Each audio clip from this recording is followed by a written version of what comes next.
আমি যদি কিছু বলতে যাই তাহলে বলবে যে নায়িকাদের নিজেদের ড্রেস আপ ঠিক নেই বা সে অনেক কথা বলবে। ওই যে বললাম যে তখন যে ড্রেস পরেছে ওটারও নিন্দা করেছে, এখনো রিলস আসে দেখি তো অনেক গালাগালি দেখি, কমেন্ট দেখলে তো মনে হয় কমেন্টের ভিতরেই সহিংসতা। যে নারীর প্রতি সহিংসতা ওটা আপনি একটু এড়িয়ে গেছেন এটাকে যদি একটু প্রপার আপনি যদি একটু মেসেজটা দিতে পারেন আপনার ভক্ত যারা আছে দর্শক। এখন আমি যদি কিছু বলতে যাই তাহলে বলবে যে নায়িকাদের নিজেদের ড্রেস আপ ঠিক নেই বা সে অনেক কথা বলবে। সো আপনাদের এই যে দেখা যায় যে এক এক সময় এক এক ধরনের নিউজ দেখি, এর জন্য তো ড্রেস আপ চেঞ্জ করে এসেছে, এরপরে যদি কিছু বলে তাহলে তো বলার কিছু নেই। নায়িকারা তো ড্রেস পরবে সেজন্য কিছু নয়, নায়িকারা তো ড্রেস পরবেই, শালীনতা বজায় রেখে অবশ্যই সবাই পড়ে, সবার অবস্থান থেকে সবাই পড়ে।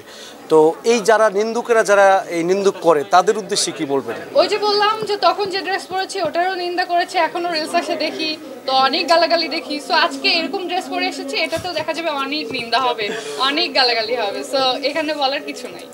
সহিংসতা আমরা নিজেরা তৈরি করি, এখানে মানুষ তৈরি করার কি আছে? কমেন্ট দেখলে তো মনে হয় কমেন্টের ভিতরেই সহিংসতা, আর বাইরের কথা তো বাদই দিলাম।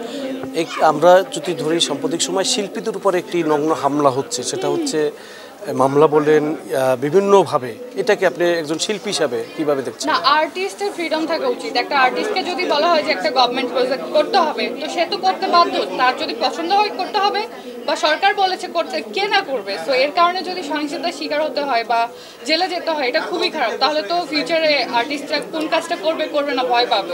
এই জন্য আমাদের সরকারের কাছে আপনি একজন মানুষ হিসাবে সরকারের কাছে কি চাওয়ার আছে রাষ্ট্রের কাছে? মানুষ হিসেবে, আর্টিস্ট হিসেবে সবারই উচিত হচ্ছে ন্যায্য অধিকারটা পাওয়া।